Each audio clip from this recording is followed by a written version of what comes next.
What's going on, guys? It's your favorite lunatic here, the lovable lunatic, Eddie Baney, back with another video. Thank you to all my death-defying lunatic loving.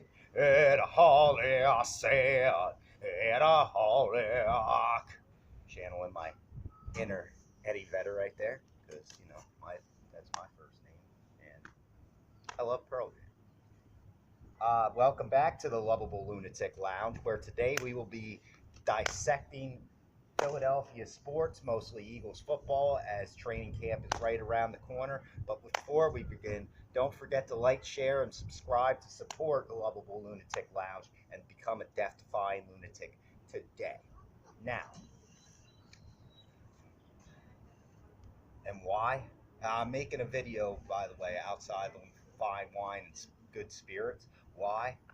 I can only do that once per list. But let me just say the reason I do that. Simon Miller, he's the best goddamn YouTuber on the face of the planet. You, sir, are goddamn glorious. And if you ever need a partner in crime or somebody to do an ups and downs on their life on, I will gladly be your guinea pig, sir. You are amazing. Also, he's weird.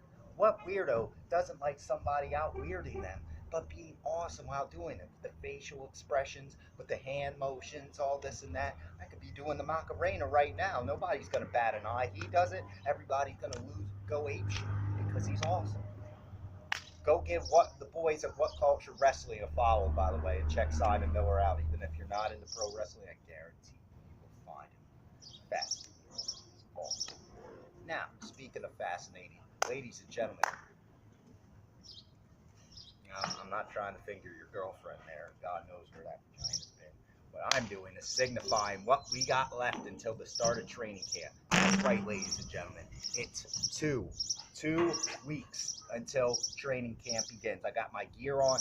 I'm excited. There's some fresh faces in camp. We got Boston Scott looking good in mini camp. We got Mike and Michelle who's looking good at receiver. And no, that's not a chit. Wait, Mike and Michelle, what are they? Are they auditioning for the Eagles? Are they trying out as a team? Are they here to fuck shit up? I wish, but no, that is one man. Mike and Michelle. That is his name. Mike and Michelle. That's the guy's name.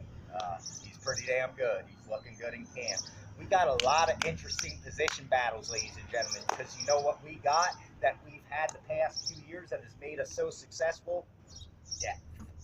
We have extraordinary depth this year at the linebacker position, at the offensive tackle position, at the corner position, even though we don't have one solid number one corner.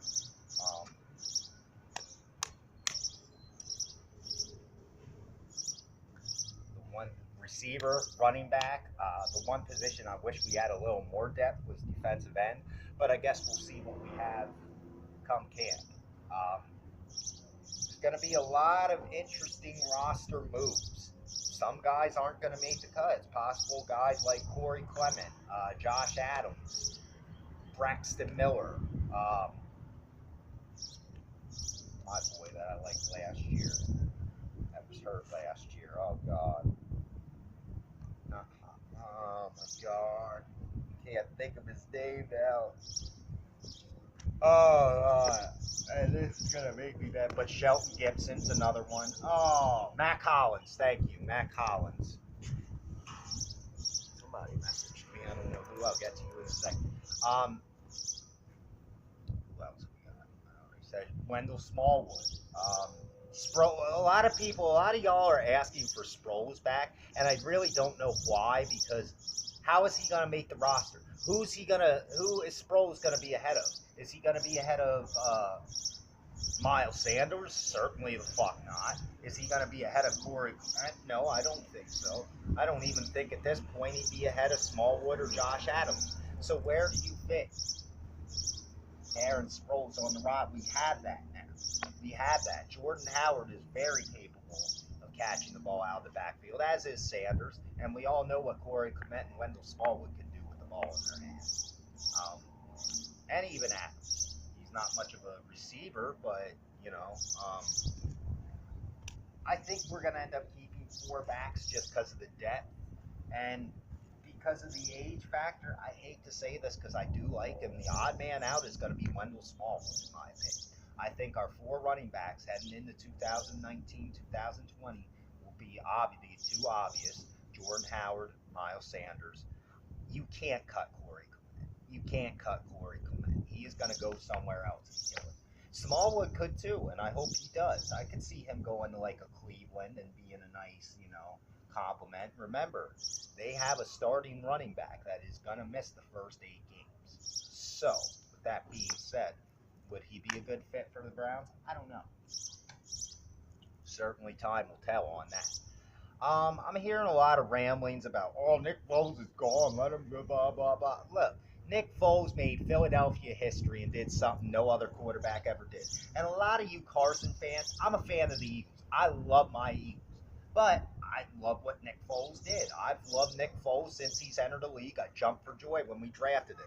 Listen, I'm a fan of Carson. But until he proves he's fully healthy and actually, plays in a playoff game, you can't make the argument or comparison of who's better. Oh, God, we wouldn't have been there if Carson wouldn't have got us there. That team wasn't good enough? Are you kidding me? Number 3 overall defense in the NFL, number 2 overall offense. That team wasn't good enough? Please. If Nick Foles would have started the year, we would have been close to the same position. Maybe not the 1 seed, maybe not home field advantage throughout, but we would have had the 2 or 3, I guarantee you.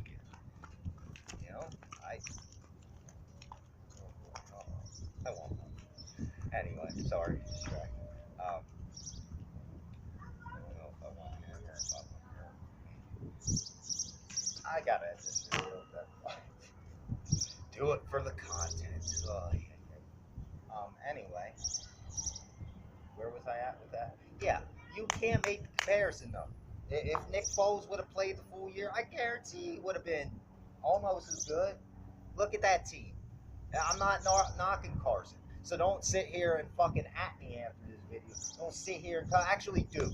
You know what? If anybody wants to shit on me because you are uneducated and don't know the game, go ahead. Is Carson Wentz going to be a stud? Absolutely. Is he going to be next level elite? I don't know that because the man is not staying healthy enough to prove he has. That's my theory on it. Why not still support Nick Foles? He's on enemy territory. Go be a Jags fan. First off,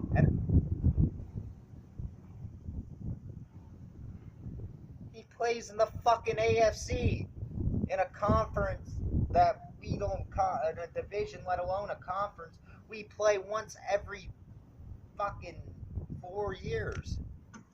We play twice in a decade.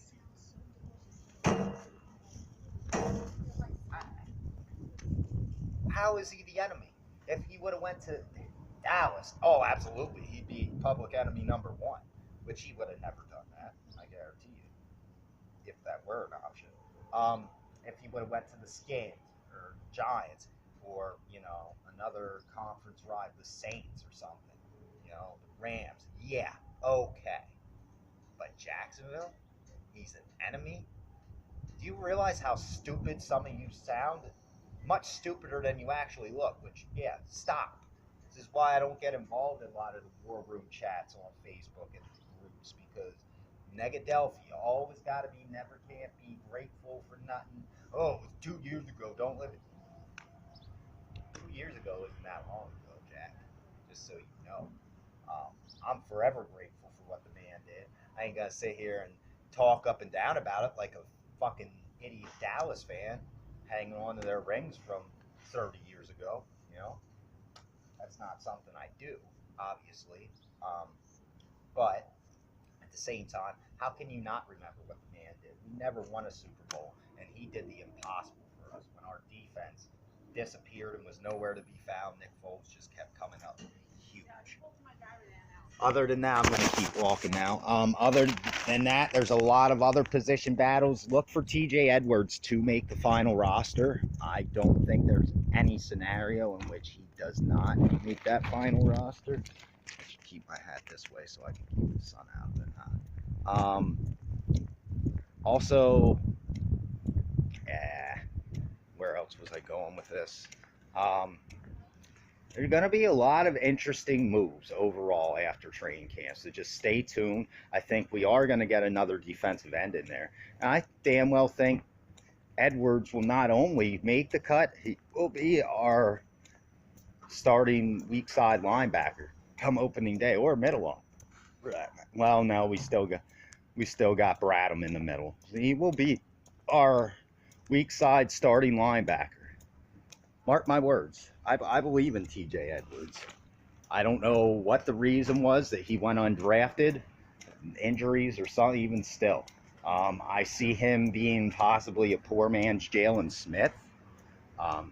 Possibly even having the same type of potential as Jalen Smith. So again, why he didn't get drafted, I don't know. Everything I see from him on game film, this kid explodes to the ball, and he has a knack for hitting the ball carrier. Like he's always there. So he will certainly be a welcome addition. Why did I just stop here, Paul? I've seen something. I'm an idiot. I don't know. Anyway, if you're not looking forward to training camp, if you're not fucking fired up, I feel sorry for you, because you're probably a Giants fan living in mediocrity. Oh boy, if you're a Knicks fan on top of that, oh my God, it doesn't get much worse for you. As I am honestly surprised that you are not on suicide watch, and God bless you. Everybody says about people who have survived a suicide and have witnessed a loved one dying being the real soldiers of the world. No, you sirs and madams, you Knicks and Giants fans, you are the real MVPs. Struggling like that and continuing to live on every day, just God bless you. All right, that's a fucked up joke. Y'all fucking suck. That's it. Sorry, you do. I'm not going to do win predictions just yet, because I would very much like to see where this goes. I'm going to try to wrap this up here. Sixers made a hell of a splash in free agency. A hell of a splash. And there's still a lot of people bitching about that too. Listen, in a sign and trade, you don't get much compensation back. Like, you do not, So the fact that the Sixers were able to get a young talent that is basically has the potential of a Jimmy Butler, that's huge. Dude averaged 16 points last year, was 36% from three, which obviously needs to improve just a little bit for my liking. He's a defensive guru. I definitely think he has Jimmy Butler potential. And considering he was on a terrible Miami team last year, now that he's in a good situation, yeah, I definitely can see him thriving. I can see him rising up to be that. Because, you look at Toby Harris. Toby Harris was just fine being a number 4 option last year. And I could see him this year maybe being the 3. Maybe Simmons taking a step back a little bit and being the 4, which, until he gets a jump shot, I think that's all he'll be, is a 4th option. But I love the Al Horford signing. You got second coming of the Twin Towers. And yeah, I know Al Horford is old. But David Robinson was old when they drafted Timmy Duncan. So, Joel Embiid is still 25. All right. And besides that, I'm loving some of the kids in Summer League right now. Oh, also the Sixers made some other small moves and are looking to sign either Avery Bradley or Kyle Korver. I would gladly take Korver back. He deserves a championship with us anyway. But I like what I see in Summer League. I love Shake Milton. He needs to get his shot down. Zaire Smith and Thibault, they're looking terrific.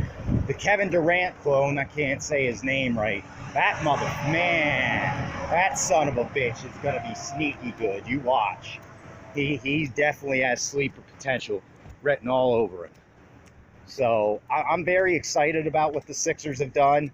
I'm disappointed in losing JJ, but hey, he's seen an opportunity to start and end his career on a high note with amazing talent, which he could have with us too, but whatever.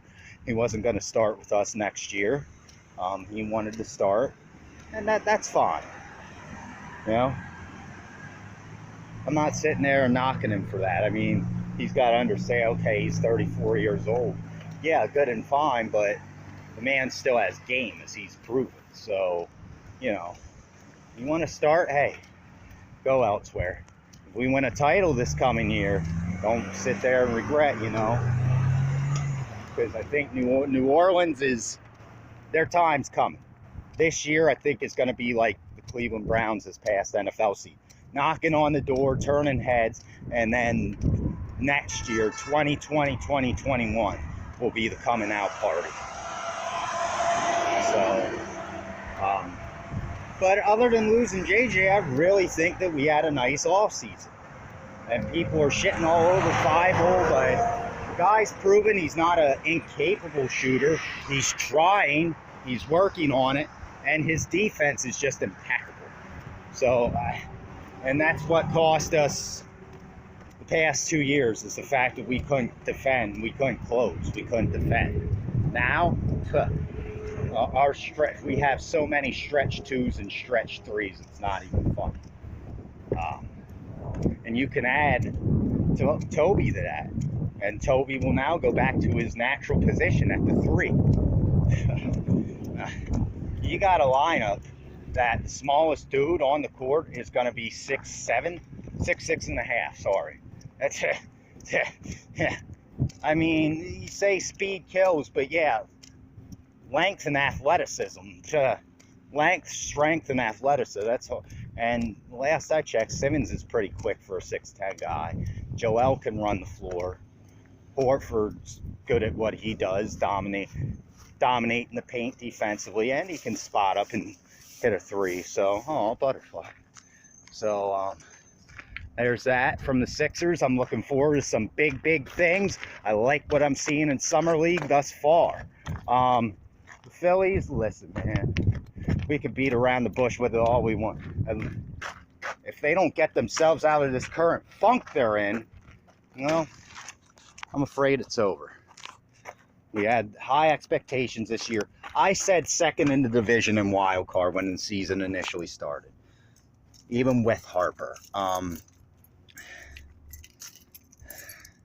I said this is a second place team without Harper, and I still think it's a second place team with him. And that's what it looks like to me.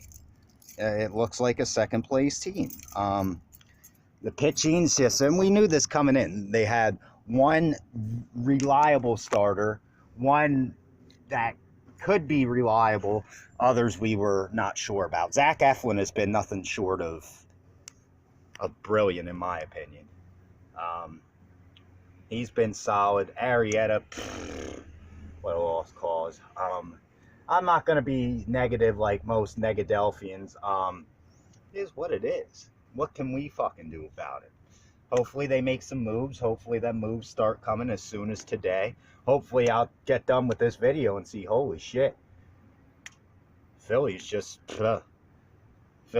traded for Cole Hamels. All right. Not that the Cubs would be stupid, I think, to trade. Well, he's in the last year of his contract, and he definitely wants to come back home. So make it happen, Clintac. Make it fucking happen. And, well, our lineup's solid. We could use another, no, there's not anybody, because you look at Harper, Hoskins, Bruce, Real Muto, who you got to get rid of in the middle of the lineup. So, you know, I'd like to see Gino be more consistent, but I think he will be come the second half. So, you know, we'll see what happens. We get another starting pitcher and maybe some back-end bullpen relief. We'll see. We're only 5.5 games out, or 6.5, sorry. You know, it's far from over. We've seen how quickly a 4-game lead can disappear into a 6-game deficit. So, you know, anything can happen. Braves are damn good, though. I will say that. Fuckers. And Pete Alonso is absolutely fantastic. I think that's his first name, Pete. What a specimen he is. And I never praise the Mets. You guys know this, but I gotta give credit where credit is due. That kid, wow, unbelievable talent. Him and Vlad Guerrero Jr. put on the clinic of clinics at the Home Run Derby. What a sight to see. I'm not a big hockey fan, so I don't really got any Flyers news. Well, I do. We're gonna suck again. Sorry and shit. This AEW WWE rivalry thing is getting intense. WWE looks to be going back to their anti-PG era, going back to the PG-13 stuff, TV-14. Kevin Owens just cut a pipe bomb of a promo dogging Shane McMahon last night on SmackDown Live and saying what us, the fans, truly feel about guys being misused or not used at all, the likes of like Buddy Murphy, Ali, Bray Wyatt, Asuka, Kairi Sane. Kevin spoke for a lot of us last night, and that's why I fucking love Kevin Steen. He's a great baby face. He's an even better heel. He's flawless as himself, and that's what he was, himself. So we'll see where that goes. We got All Out coming up at the end of August with AEW. Really interested to see how that goes. Of course, we got Moxley versus Kenny Omega.